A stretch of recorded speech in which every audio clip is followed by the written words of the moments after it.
Hello and welcome to the Futro Hidden Movie Gems podcast. I am your host, Ty Christensen. What's your favorite scary movie? Okay, we've got Jordan Christensen on the pod. I do have boyish features. And we have Shelby Wait on the podcast. Or is it Waity? It's Brownlow. That's my maiden name. Sorry. Oh, how about that? Shelby Brown. It's Brownlow, Ty. It's Sebastian's Brownlow. wife. I don't know Sebastian's last name. We're only on a first name basis, so Shelby Brownlow. How about we try that again? Introducing Shelby Brownlow. Hello there. Maybe we should have introduced each other before we start recording the podcast. Maybe that's a note we could take down in the future. Perfect. Today we are discussing this crazy movie called Scream. It came out in 1996. It was directed by Wes Craven. Stars many, many peoples. Neve Campbell, Courtney Cox, David Arquette, Skeet Ulrich, Drew Barrymore. Who's the cop? What's his name? David Arquette. I liked him in Eight-Legged Freaks. You liked him in funny. C-Spot Run, too. Oh, yeah, and C-Spot Run. What a performance. Whatever happened to David Arquette? Did that movie single-handedly destroy his career? No. Ty, he was in a movie we just saw of him. Oh, yeah? No way. Remember where opening scene, he's like slicing the guy's throat? What's that movie called? Bone Tomahawk. Bone Tomahawk, yeah. But that's my point. He doesn't get any work. I mean, if he's working with someone like Craig Soller, I mean, he must be pretty untouchable. What, is he difficult to work with? Is he a drunk? What's his deal? No disrespect, David Arquette, if you're none of those things.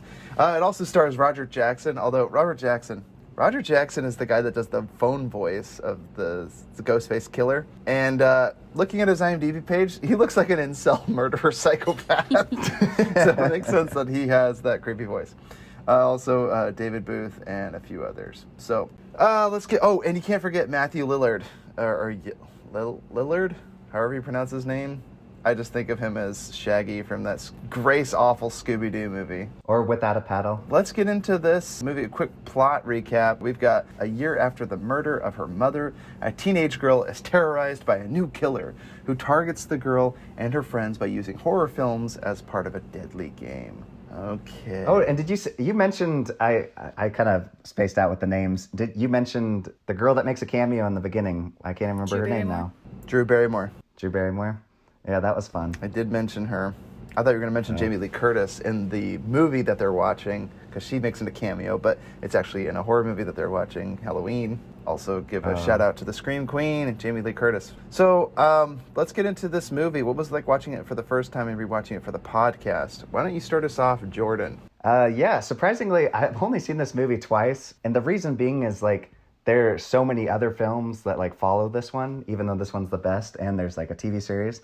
So I haven't really felt the need to come back to it because it's also, I think on that first viewing, it made such an impression on me. Like, because I don't feel like at the time, like today, there's so many, I guess they can call them woke movies or whatever. It's just like they treat the audience not like they're dumb, and it's like, oh, we've seen this 100 times, so let's play into that. Is woke the word you're looking for, or are you looking for like meta? Is that the word you're looking for? Maybe meta is the word I'm looking for. Woke has like, political messaging. I didn't think this movie had a lot of political messaging. In fact, it's the second one I think did, but this one, yeah, is just very meta, I guess, or whatever. Yeah, but like like self-referential, right? Is that what you're referring to? Yeah, and it's just like him sitting on the couch. This movie is woke, guys. Be like, okay, I didn't get very much activism out of this. Well, it's like it pokes fun at horror movies while being a horror movie. Like when he's sitting on the couch, he's like, "Look behind you, you stupid idiot!" Yes, and it's like they're approaching, and I love it. And it was really fun to revisit it. I think this movie is better of a rewatch watching with somebody who hasn't seen it, just because, like I said, there's so many iconic scenes in this movie where I almost remembered it beat for beat as I was watching it, just because I don't know, for me, it just made such an impression that first time, like every scene. Okay. I felt like I didn't need to see it again. Brilliant. Shelby, how about you? What was it like watching it for the first time and rewatching it for the podcast? Okay, so I was born in 94, so the first time I watched, I was pretty young. I was an infant. But yeah, watching it for the first time, this was the movie that scared me. This and Halloween. It's the first horror movies that ever scared me. I'm the youngest of six, so my siblings would lock me in a closet and turn out the lights because I was too short to get the light, and they would say the man is in there, but when they said the man, I always imagined Ghostface, and so I was terrified as a kid. But I guess I'm okay now, a little bit. Yeah, it's just, hundreds and tens of hundreds of dollars in therapy. This is why the younger sibling always has anger issues, right? Yes, Cameron. And then rewatching it, I was just laughing, basically. We watch this movie a lot. We basically watch it every October, because October is just the time where we rewatch all the funny, scary movies, because it's the only season you can really do it. Rewatching it, I was laughing at the beginning when... what's his name? The Matthew Lillard, him? Yeah. So Matthew Lillard, he plays Shaggy in Scooby-Doo. I don't know if that's the right actor. He's one of the crazies. Yeah. Dials it up to an 11. Yeah. He goes for the overacting award for sure in this movie. For sure. Yeah. After Drew Barrymore gets killed in the beginning, they're in like the courtyard or whatever, and I started laughing because he was like, "Are you accusing me of killing her?" or something like that, and the other dude is like, "No one said you did," but giving him a pointed look, and so I was just laughing because I was like, someone who's not watched it before would not know. Yep. Yeah, exactly. Oh, that's interesting you say that. I had thought about that too. It's really cool. Like, now that you know, like, everything that they're talking about, I'm like, oh, like, it's a different watch this viewing. Yeah, I almost feel like I will never forget the twist, but I did. I forgot many twists. So I watched this. Jordan showed me this movie. I must have been... I definitely saw this late to the game. Because I watched it on YouTube. Yeah, I watched it late to the game. I don't remember if we watched it together, Jordan, for the first time, but I remember you basically recommended it. You were like, this is a good slasher flick. It's one of the good ones. And I'm like, one of the good ones, huh? Because I don't really particularly like slasher movies. I really don't. There's very few. I love horror movies, but like slasher is like this other type of genre. Like, I did actually like the first Friday the 13th. I liked the first Nightmare on Elm Street. I haven't bothered to see any of the sequels because... Well, and it's funny in this movie when he's like, the first Nightmare on Elm Street was great, the rest are garbage. Yeah, and I was like, that's totally Wes Craven actually, it's writing. funny that you say that. One of my favorite lines from this movie is after he gets stabbed, he's just like, let's face it, these days you gotta have a sequel. And he's like freaking out, and then he gets stabbed again. I'm like, yeah, you deserve to be stabbed another time for suggesting a sequel to this movie. Yeah. Which is funny because he went on to direct and then he directed like 4 Scream movies, yeah.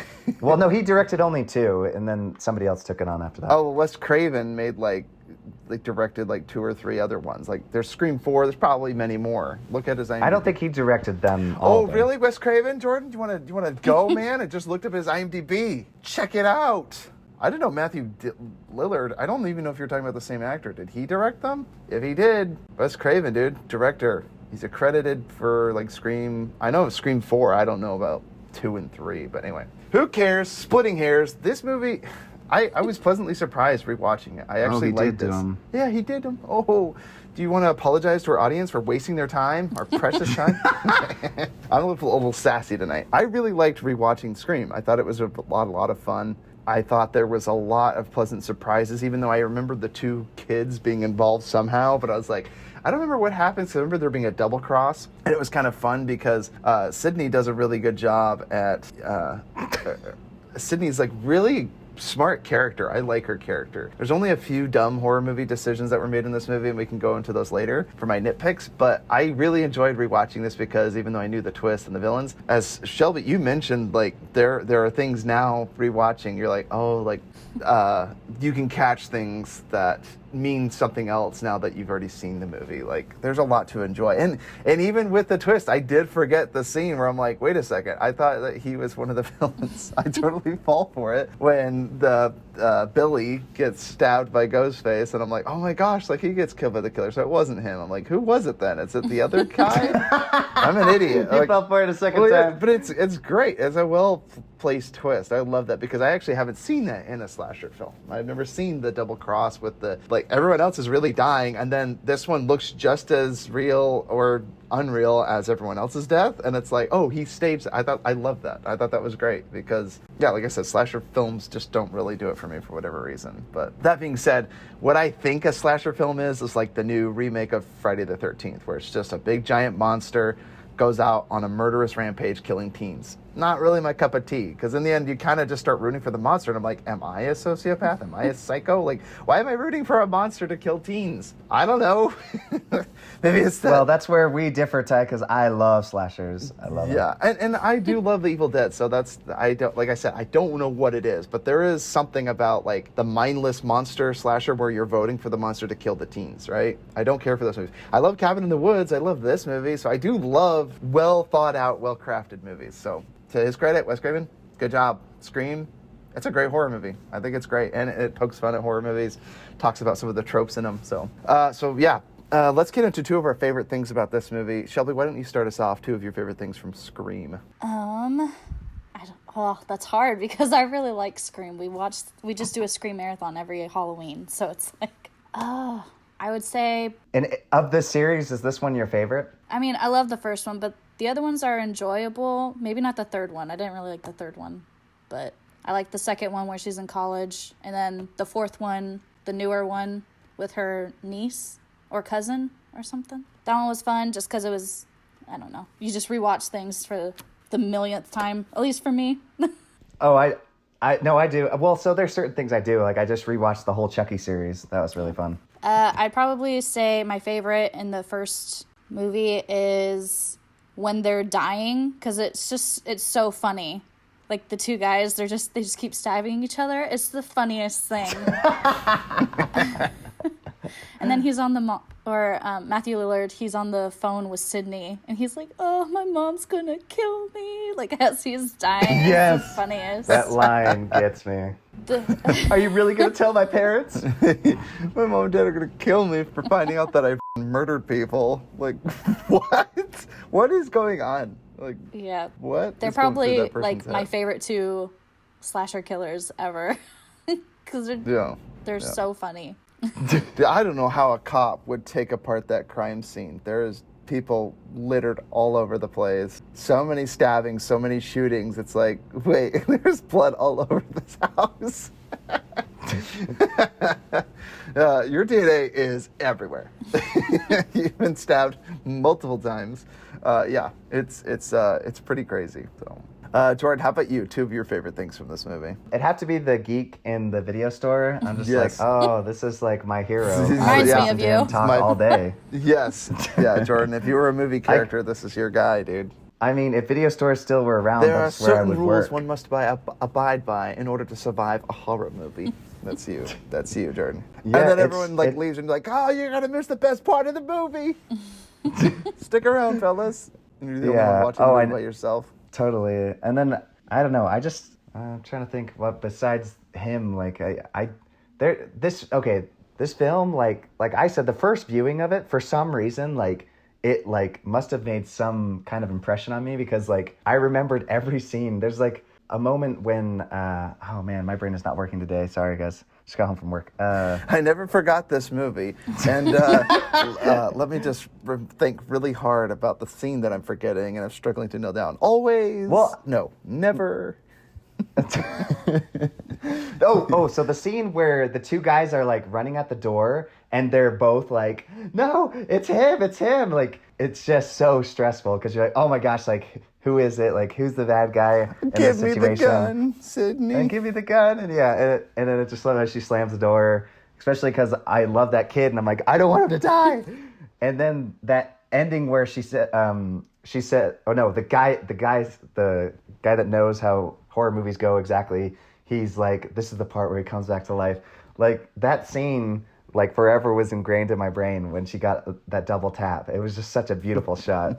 And when I say beautiful, I just mean like gory. It's just beautiful in the sense of like, in the sense that it glorifies violence. Yes, we got you, dude. Well, no, that's how I want my ending to be. This movie has like everything I want in a film, and so that's why it stuck with me so well. I just this film's great.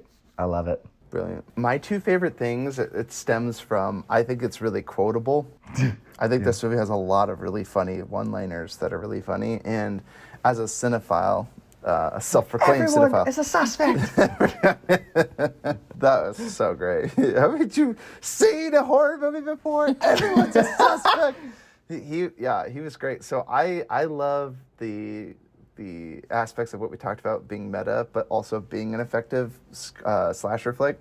There's so many things to talk about that I like about it. So one, I really like the references to other movies. I think that was great because obviously Wes Craven was drawing on inspiration from other horror movies. But what's great is Wes Craven wrote a lot of the movies that they reference in here. So I don't know if it was just like a passion project of his, or he's like, I love horror movies so much, I'm just gonna make a horror movie about horror movie. Like, I don't know. Like, I don't know if that made sense, but it is meta. It's self-referential, and it's funny because the characters in this movie are describing other movies that exist. So I have a question. Well, and I'll get into my second favorite thing in a second. Did the Ghostface killer mask exist before Scream, or was that something created for this movie?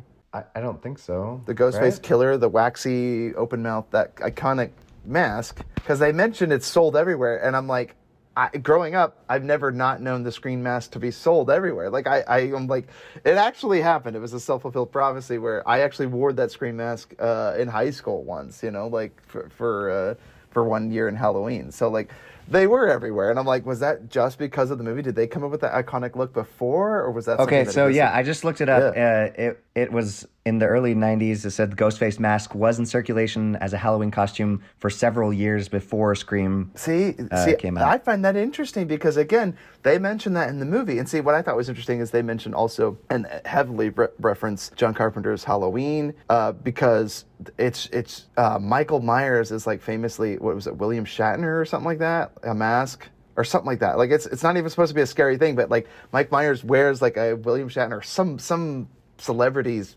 face mask, and it looks terrifying because he's just like a masked killer who just kills at whim, slowly always coming at you, always trying to kill you around the corner. Well, Jason Voorhees, it's a hockey mask. Yeah, hockey mask. So like all these masks have become so iconic. So I thought that was interesting that, I'm glad you looked that up because it did exist beforehand. I'm like, but they iconographied it. I don't know if that makes sense. Like, that even they made it iconic. I'm just making up words on the podcast. I like that word. Iconographied it.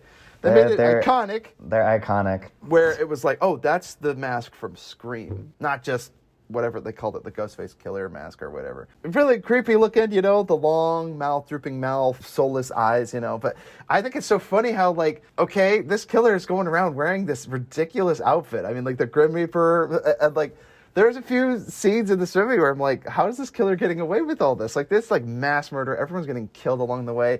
The principal gets murdered. Also, I have a few questions about the principal's behavior. We can get into that in a second. So anyway, I loved it. I think it's great.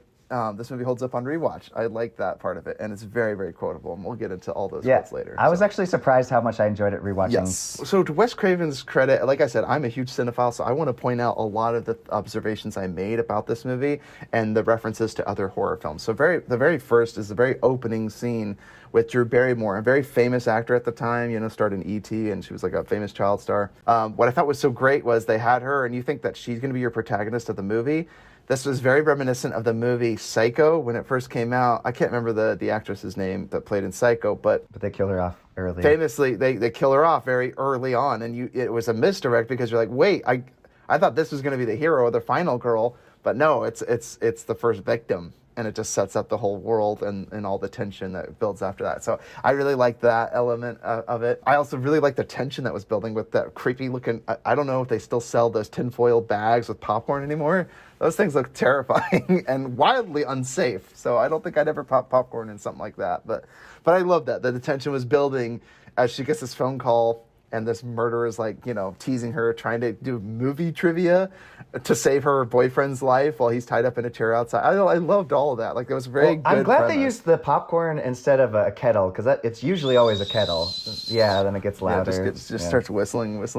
Yeah, it builds the tension. But this was great. A popcorn, it's a movie, and you as a viewer, you're like, oh, do I even know the questions to these horror movie trivia? And I have to be honest, I probably would have guessed just like Drew Barrymore. I'm like, oh yeah, the killer in Friday the 13th is in fact Jason Voorhees. When in reality, now, one thing he did say that I was like, wait a second, he does make an appearance in the first one. Yeah, so I would have fought for that. Yeah. I'd be like... Yeah, he's like, he still shows up, but he doesn't necessarily get away with killing anyone because he comes out of the water to try to drown the girl. But So I thought it was funny when he goes, he doesn't make an appearance until later. I'm like, no. He does make an appearance in the first one. But it's certainly not the Jason that we understand and come to love or hate. In my case, hate. Not a fan of slasher, like I mentioned. Jordan, you seem to love Jason. He's like your hero. You aspire to be this giant thug that is immortal, just murders, mercilessly killing teens. It's just a fun series. It's super ridiculous and over the top. He literally went to space. Like, who wouldn't want to see that? This is, everyone listening, Jordan is the guy that made me watch Leprechaun. I don't know which Leprechaun it was, not the Warwick Davis. Oh, but I love Leprechaun. So dumb. Such a weird these movie. types of movies.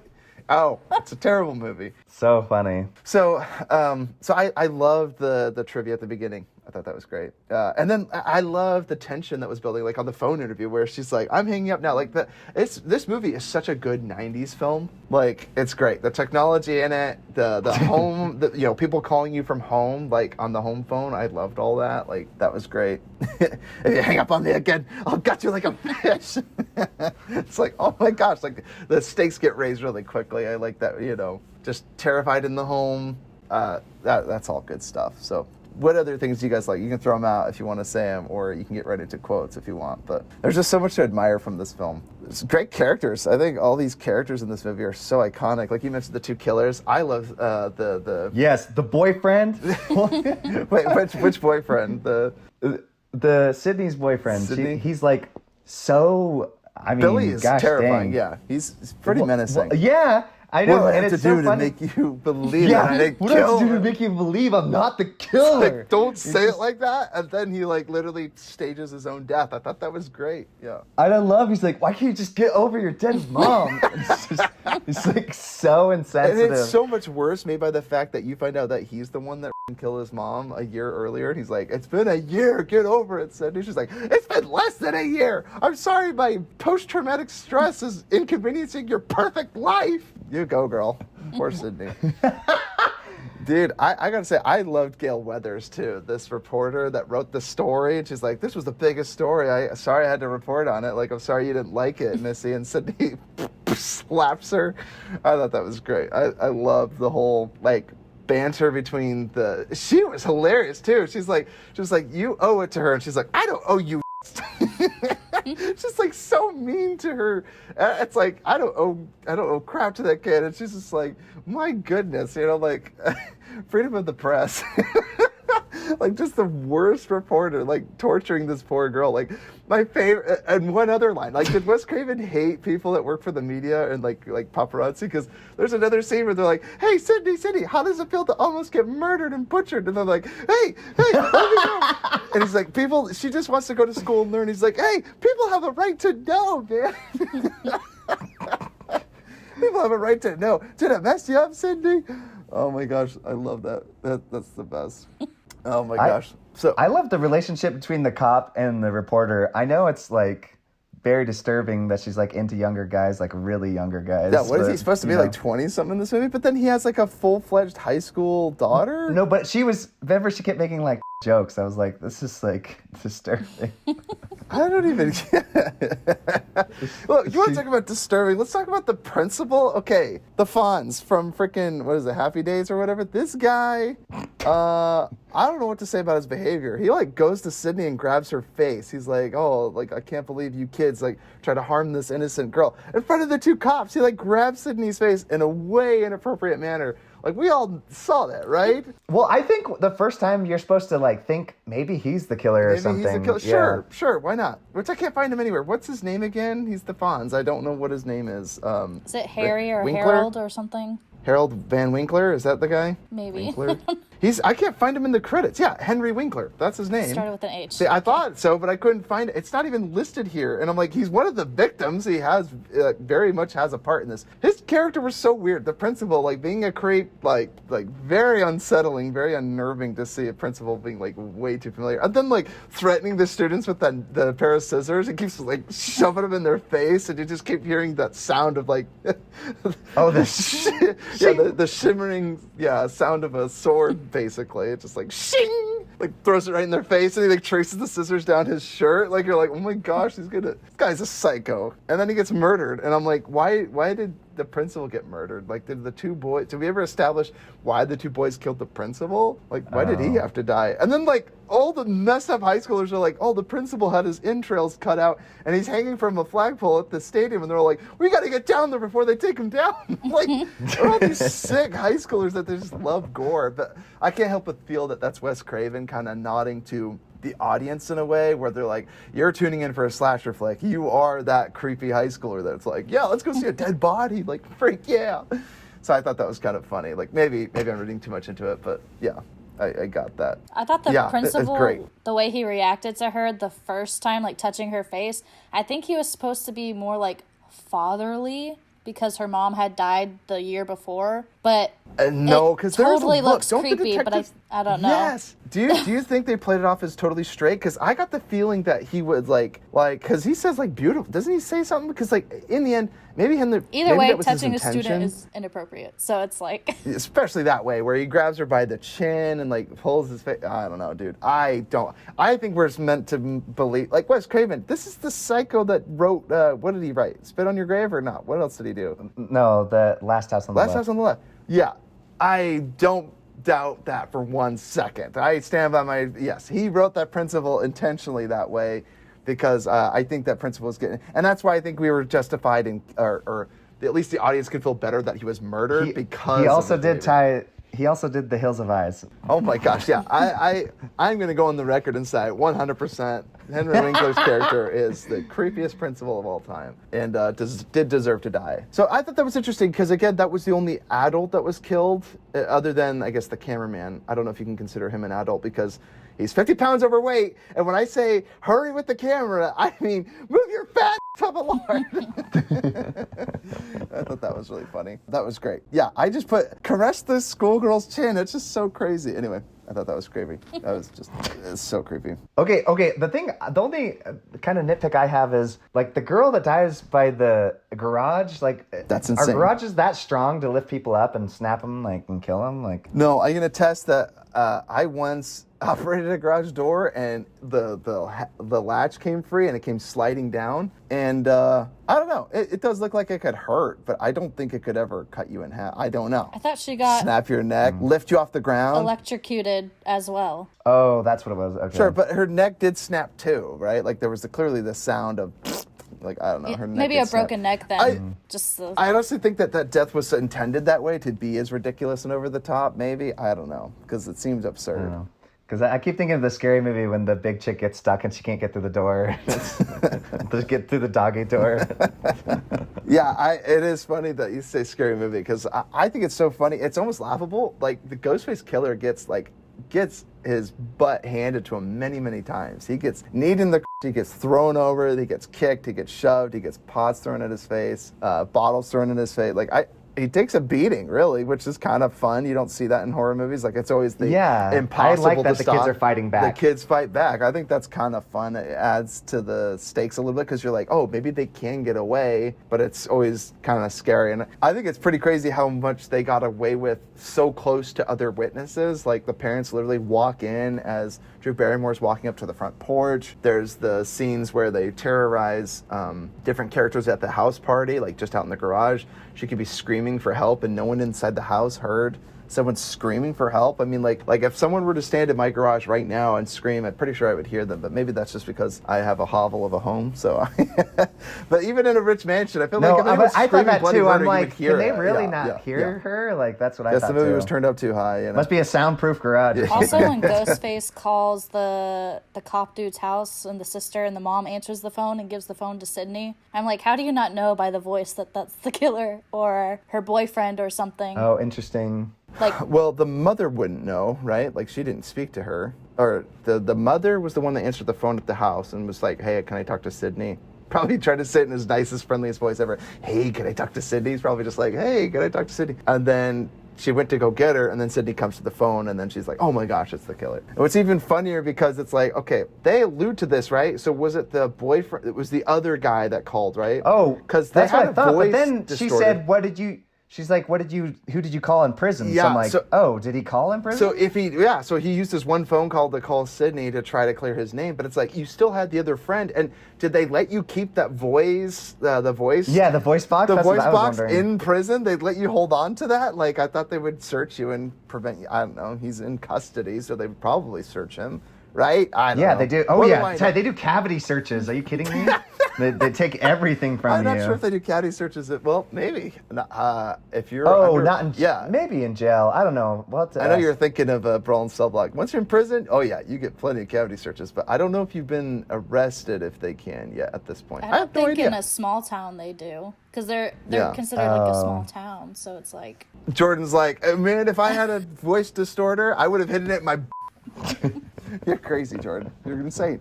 Just live her alone, okay? And he hit that liver? watch up his. Oh yeah, liver. I liked the phone falling from his pocket after the boyfriend is terrorizing Sydney. Like that's the red herring, and he's like, oh, like how could you think it was me? And that was great. Like you're like, oh, obviously it was him. The killer disappears just as the boyfriend reappears in the window. I like that the director's essentially pointing to him as the bad guy. Like in the video store, they're like, he's clearly the killer. There's a great moment where he's like, look at that guy. He's clearly the killer. Like, how could you not think that's him? Like, he's like, yeah, man. Like, why would you kill her? He's like, what's the motive? He's like, I don't know. Maybe because she refuses to with him or whatever. He's like, they're literally laying out the entire movie and all the motives for you to eat The up. fun part, though, is that guy that's convincing him out of it is obviously the other killer, and so he's like trying to tell him, you're so dumb. You're dumb. You're not figuring this out, and it's like he's the other killer. That's what's great. Yeah, it's like, there are two so killers. Good. That's how he gets away with it. So loved David Arquette's moment where Sydney's running out of the house away from her boyfriend. And runs downstairs, and the cop's standing at the front door with the mask facing the front door. It's like so weird, and he screams. It's funny, but it's like, why were you standing there holding the scream mask facing the front door? Why? It's great. I love it. That just makes me laugh. It's so funny. Yeah, it's great. I love it too when his daughter, the police chief, David Arquette's daughter, is like insulting him, and she's like, hey, what did your mama tell you? It's like, when I wear this badge, you treat me like a man. He's completely emasculated. Like, I love that. And she's like, whatever. Like, I just thought that was so funny. Isn't that his sister? Oh, and it's his sister, right? Yeah, and it's his older sibling. Sorry, I said daughter. Right. Excuse me. No. Yeah. See, we mentioned David Arquette's only like 26 in this movie, apparently, or whatever. Like, right? Like, I don't believe that for a second. And then secondly, that was his sister, not his daughter. See, that's why I got confused about the ages. So, but yeah, he's like, did you hear what your mama told you? It was funny that he said that because he's talking about their mother, right? Because they're siblings. Treat me like a man. I thought that was funny. It was just emasculated dude. So that's what little sisters do. I can tell you that's what I did. Yes, put your siblings in their place. I love the again the reporter Weathers. I thought she was so funny when she's like, I could be the one to save Sydney's life, and she's like, I could also be the one. He's like, if the truth gets out, I could set an innocent man free. Could you imagine what that would do for my book sales? I love that her moral superiority is completely undercut by her motives. It has nothing to do with being a good person and the truth. It's just like, I could become famous and people will buy my books or something. You have any idea how much money I'll make off of that? I love that. That was so funny. One thing is, I really liked the one. So I want to get into nitpicks again. One of the biggest problems I saw was in the bathroom scene. She's in the bathroom. One, high school girls can be so cruel. Holy crap! The things that the girls say about Sydney, like, oh, she's wants all the attention. Maybe she killed her own mother. Like, hello, like it was crazy. Like they were just going on and on. They're like, she's crying for attention. She's like, and her mother was such a. She had it coming. I'm like, my goodness. Like, these high schoolers, man, like, don't commit suicide, Sydney. Just get out of high school. I promise life gets so much better after high school. My goodness.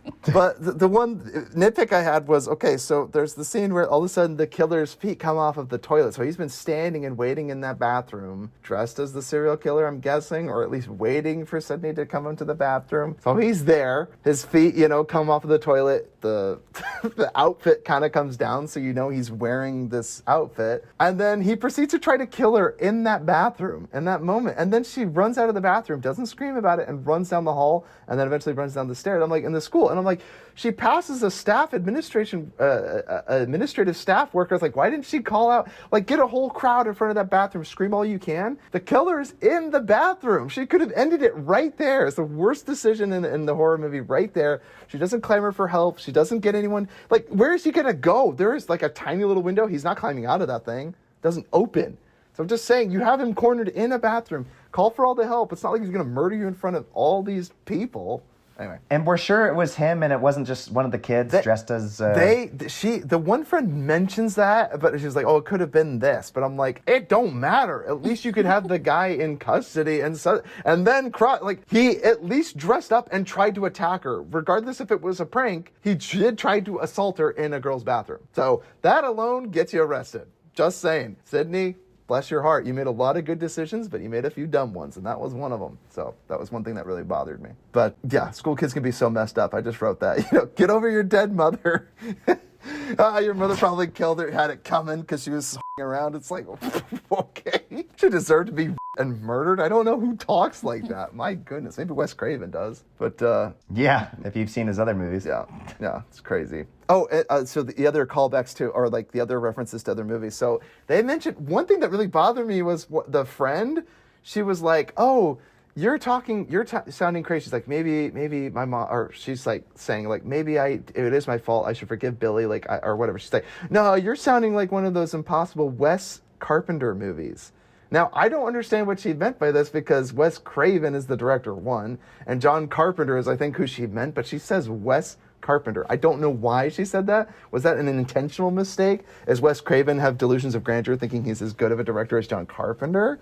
I don't know. I just thought it was weird that she said Wes Carpenter. She really says it. I don't know if it was a mistake or that was intentional. I don't know. Do you guys have thoughts? Like, she literally says Wes Carpenter. Obviously referencing John Carpenter and Wes Craven, but it's like... Maybe it's just another meta thing where it's like a lot of people make mistakes of like confusing names and it was like she doesn't and... know that much about movies, or she's like, oh, you're one of those John Carpenter types or whatever, Wes, whatever his name is. But I just thought it was funny that he confused with Wes, like Wes Craven, literally the director of this movie. I'm like, oh, yeah, I see what you did there. So... Anyway, thought that was interesting. And then the janitor... Maybe he's actually tied. Maybe a fan actually accidentally called him, hey, it's Wes Carpenter. Wes Carpenter. Like, yeah. And he loved that. And he's like, yeah, oh, yeah. I could see that. See, yeah. And I think he would do that. I mean, obviously, this movie's meta enough where he's like, fine putting himself in there. Or he just feels like everything that he did was attributed, and like he wanted to pay homage to Carpenter. Like, obviously, he mentions the movies like The Thing. They mentioned The Fog. They mentioned all the other movies that he's done. So I thought that was funny. But I also like the Freddy Krueger cameo where the janitor of the school is literally wearing a fedora and like the striped shirt, very like literally dressed as Nightmare on Elm Street's Freddy. I thought that was great. And then the other thing, I just wanted to give this huge props for not like relying on just that side stuff, the background noise, as you know, the meat of the film. Like Ghostface does steal the film. Like, you know, he could have relied on the fact that he had all these self-referential things and that being the film. But I'm so glad he didn't. It still was Ghostface. Like, he was his own character. Yeah, and I don't remember the last time I saw a killer movie with more than one killer, other than, like, again, I don't want to spoil Hot Fuzz for anybody, which I just did by saying that, but other movies where it's like, oh, there's more than one killer, it's great. Because you're like, how on earth could they keep this quiet? Oh, Orient Express, there's a good one, Murder on the Orient Express. Terrible movie. Not the one with Albert Finney. That's a masterpiece. I'm talking about the new one with Kenneth Branagh. Love you, Kenneth Branagh, but that movie was dumb. Capital D-U-M, dumb. Of course, I didn't spell dumb right. That was intentional, everybody, okay? Before you hit me with the comments, everybody, okay? I know how to spell dumb. Of course, it ends with a D. All right, so my suggestions for the sequel, I didn't bother to see any. No, that's not true. In college, I did watch all the Scream movies. I don't remember a single one of them. They're all very forgettable. They all kind of mesh together. It turns into Scooby-Doo. It really does. It's like, Old Man Jenkins, but why? Like, oh, Sydney, I was so angry when you killed those two killers. I was a copycat killer. Rah, rah, rah. Like, it's so dumb. Like, I don't know. Did you guys find any other sequels to this movie good? Like Scream 2 or Scream 4 the best? The TV series, I think, is really fun. TV series, huh? Yeah, because Yeah. it gives you new My goodness. characters and stuff. That was fun to Okay, watch. Interesting. Although the Yeah, third I enjoyed season that. was The one- terrible. Don't watch the third season. Oh, yeah, third season was rubbish. That's Season so 1 and funny 2 to hear were you guys say this. So you've watched all the other movies and you watched the TV series and everything. So all right, And there's a you guys new are bigger nerds than Dude, I they've am. got There's so a new much. Scream coming out Oh, in yeah. January, the 5th one. Oh, all yeah, the there's a new characters. Oh Scream my movie gosh, they're all coming back. Yeah. Oh my gosh, who's directing? I didn't even Is it Wes look. Craven? Oh. I just saw the trailer. Yeah. Well, no, Wes Craven. You know, Wes Craven is passed, Ty, right? Did he pass away? Yeah. No. Rest in R.I.P. peace, man. Rest in pieces. That wasn't funny. I don't know. I think he would get a kick out of it. The guy was. He super would have messed got a up. kick out of it, especially because that was kind of his spiel with Freddy, you know. Yeah. Like, and that was the thing. He wrote most of the Nightmare on Elm Street movies. I thought it was great when when Sydney kills the other killer with the TV. She's like, she has like, in your dreams, B, and she pushes the TV on his head, and he gets electrocuted. And I was like, oh, she should have said, it's prime time. Throw the TV on his head, because that was the line from Friday the 13th on when he kills that one lady in the hospital, or whatever, that blonde chick. Dream Warriors or Smashes something like her, that. yeah, smashes her face in the TV. But I'm not sure if that movie came before or after, but I was like, killed with the TV again, very reminiscent of this movie.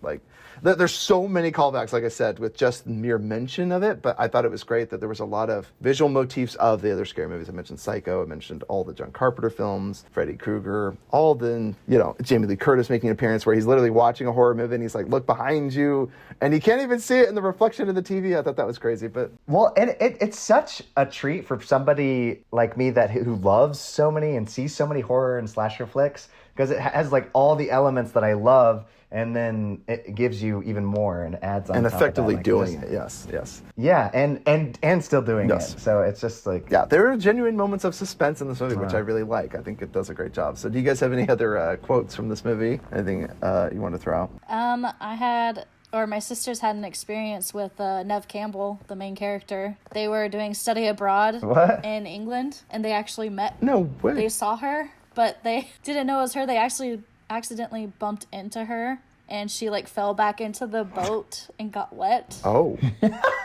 And so it was a bad experience, but they were like, oh my gosh, it's Nev Campbell. And she's just like angry at my sisters. Actress. Yeah, she's yelling, you stupid witch, why did you watch where you're going? You're like, it's such an honor to meet you. They're just like looking at her like, oh my gosh, what did we do? You're famous. Yeah, famous, you stupid witch, you're in the way. That's hilarious. Getting yelled at. You're like, being yelled at you is such an honor. I love it. It's hilarious. When you say that, Ty, totally reminds me of Scott Pilgrim when he punches him and he's like, can I get an autograph? He punches him again. Slaps him again. I was even thinking of, was it Mean Girls? I can't remember. She's like, one time I ran into, what was her name? The mean girl, Rachel McAdams' character. What's her name? Regina George. Regina George. Yeah, she's like, Regina George is like all kinds of hot. And then like this one girl is like, she once punched me in the face. It was awesome. Oh my gosh, that's your sister meeting the star of this movie, Neve Campbell. I love hearing that. Oh, look at that. That's why we had you on the pod. That's why we talked about this movie, to share that little nugget. And if Neve Campbell, if you're listening to this, just so you know, very sorry for pushing you over. Complete, honest mistake. So maybe it wasn't. Did your sister say sorry?